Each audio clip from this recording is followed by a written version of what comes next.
Hi, my name's Gaz, the Me Paint Punk, and yes, it's another talkie at the camera video. And the reason I've not been posting much painting stuff is because I have only been painting one thing. This guy, and it's taken me ages. He's nearly finished though. The end is in sight. Then maybe I can paint something else, and I'm in the process of editing my third Mega Gargant build, which is the Gatebreaker Gargant from using the spare parts from my Kraken Eater. He's built. The video's just being put together now. I'll give you a quick sneak preview. There you go. That's all you're getting. The reason I wanted to waffle at the camera a bit more this week is because I just received some posts and I got the Sentinels of Order Warcry book. So this is the Order Grand Alliance rulebook for Warcry. I made a video a couple of weeks ago about the Grand Alliance books. I had the Death and Destruction books, and I made a rather confident and rather cocky statement in that video that having seen these two books I could give you a pretty accurate review of all four of them. I was a little bit wrong, only a little bit. All the same stuff is in here. The Heroes and Allies system that allows you to pick leader units from any other faction within your Grand Alliance, that's all still there. It's got the missions, the monsters, and the naming tables and stuff. But you'll notice if you look at these books that the Sentinels of Order book is a wee bit thicker, quite significantly thicker actually. There's a couple of reasons for that. One of them is that there are three warbands that cover Stormcast Eternals, so they take up a fair amount of space in this book. And there's another warband that takes up a lot of space, and that is the one I want to talk about today, because for my money this is now the most diverse, versatile and most interesting warband in Warcry. That is the Cities of Sigmar. So they actually released a Cities of Sigmar warband rules in White Dwarf, and that contained a small fraction of what's in this book. It was so basically, for those of you that aren't aware, the Cities of Sigmar in Age of Sigmar is a collection of old Warhammer Fantasy races into a unified faction under the Cities of Sigmar. So it's what used to be Empire,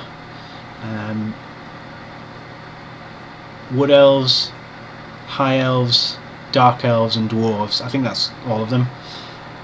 And in the White Dwarf issue, I think there were about 5 or 6 human fighters and probably about 2 to 4 fighters from all the other races. In this book, under the Cities of Sigmar, each one of those races now gets quite a lot more. So this page is just what used to be Dark Elves. 2 pages of humans or Empire, Free Guild as they're known now.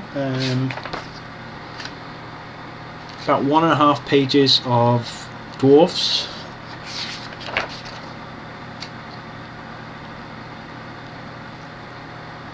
This looks like a bit of a mix, but mostly High Elves, and I think some of the old Dark Elf stuff falls under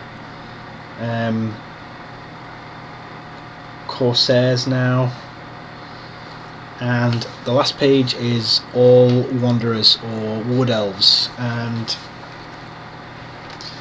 that's a lot of fighters to choose from.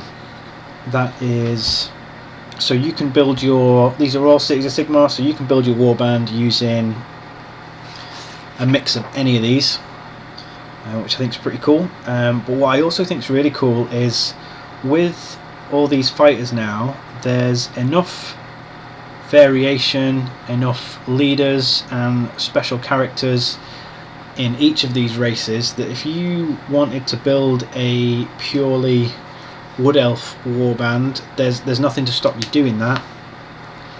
And I think that should be fairly interesting for any Warhammer Fantasy players out there who don't play Age of Sigmar, who might want to get into Warcry.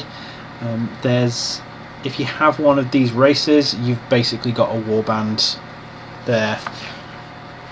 I'm quite interested in doing an old school dwarf warband, and with the heroes and allies system, maybe old school dwarves mixed with Caradon overlords. So a nice dwarf alliance there. That'd be pretty cool. The other thing for Cities of Sigmar, which I think is really interesting, is Cities of Sigmar get a unique mechanic that no other warband has. So basically, when you create your Cities of Sigmar warband, you get to choose which city they come from, and the city you pick will determine the ability for you, the ability list for your warband. So what to spend those lovely ability dice on. So there are 1, 2, 3, 4, 5, 6, 7 cities to choose from. So that's 7 different ability lists to choose from, and this is quite interesting from a theming standpoint. So if you were doing, each of the cities tends to be quite heavily themed, and they tend to favour a certain race as well. Now you can obviously use these abilities with any of these fighters in here, but say you were putting together a Wood Elf warband, then the Living City, that city narratively contains a lot of Wood Elves, so the abilities on here will fit quite nicely with the Wood Elf race. Anvilgard is a city of a lot of Dark Elves, and their abilities will fit quite well with that. For example, there's an ability here where basically you kill one of your own fighters. It's called make an example of the week. You kill one of your own fighters to boost all your other fighters, which, okay, may seem like a bad idea, but fits really well with the Dark Elves, and I guess I can see it being useful if maybe one of your fighters is low on health and is probably going to die next turn anyway.